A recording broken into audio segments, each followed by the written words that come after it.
Assalamualaikum warahmatullahi wabarakatuh. Perkenalkan, nama saya Latifah Dawiyah, NPM 208260182.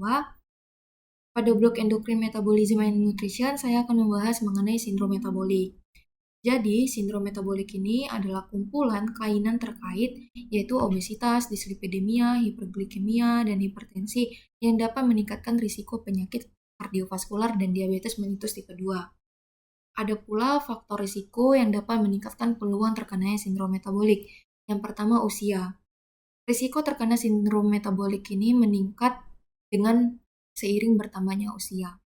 Yang kedua, ada diabetes. Yang ketiga, ada kegemukan. Biasanya dijumpai kegemukan di area perut. Yang keempat, ada diabetes. Yang kelima, ada penyakit lainnya. Misal seperti penyakit hati berlemak non-alkohol atau disebut dengan NAFLD, non-alcohol fatty liver disease.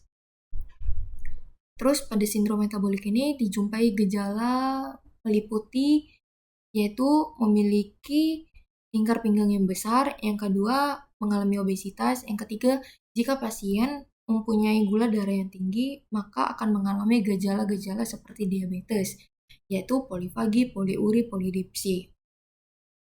Terus selanjutnya saya akan membahas sedikit mengenai patofisiologi sindrom metabolik. Pada sindrom metabolik tadi kan dijumpai kumpulan kelainan terkait obesitas, dislipidemia, hiperglikemia, dan hipertensi kan. Umumnya pada sindrom metabolik ini paling sering kita jumpai adalah obesitas, akan terjadi obesitas. Nah, obesitas ini kan mempunyai simpanan lemak yang tinggi kan. Jadi, simpanan lemak yang tinggi akan dimetabolisme, sehingga metabolisme lemak akan meningkat. Dengan meningkatnya metabolisme lemak ini, kan berarti kan metabolisme lemaknya itu kan tinggi atau meningkat kan. Sehingga ROS-nya ini akan meningkat pula. Jadi kan metabolisme lemak tadi meningkat, dia kan mengeluarkan zat sisa-sisa dari metabolisme tadi, yaitu disebutlah ROS atau reaktif oksigen spesies. Karena metabolisme lemak tadi meningkat atau tinggi, makanya ROS-nya juga meningkat juga. ROS ini dia kan bersifat oksidatif. Karena udah ROS-nya meningkat, terus itu bersifat oksidatif, dia akan memicu terganggunya keseimbangan redoks dan dapat menurunkan antioksidan di dalam darah. Karena kedua faktor tersebut, maka terjadilah stres oksidatif. Kalau udah mengalami stres oksidatif, maka akan mempengaruhi faktor lainnya, yaitu disregulasi jaringan lemak, menurunkan sekresi insulin, dan resistensi insulin. Pada disregulasi jaringan lemak akan terjadi dislipidemia dan aterosklerosis. Nanti aterosklerosis inilah yang akan menyebabkan hipertensi. Sedangkan pada resistensi insulin dan menurunkan sekresi insulin, maka akan terjadi diabetes mellitus.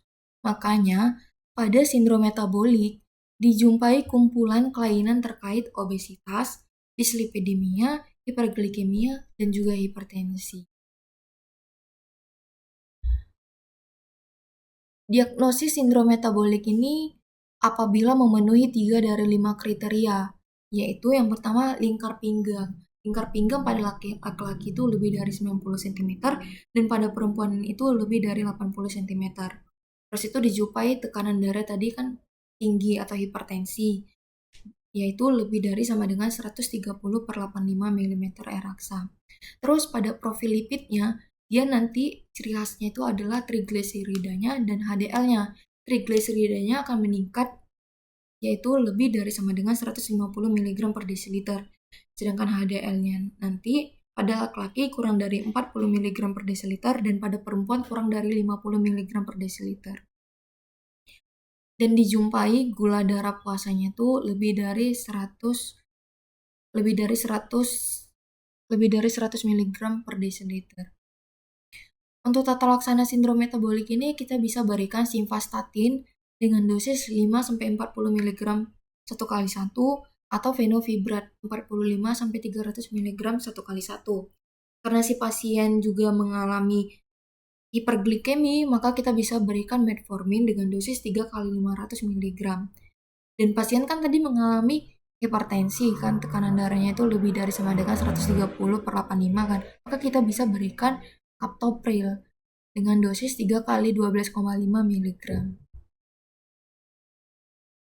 Untuk pencegahan dan edukasinya itu kita bisa minta pasien untuk melakukan penurunan berat badan dan berolahraga secara rutin.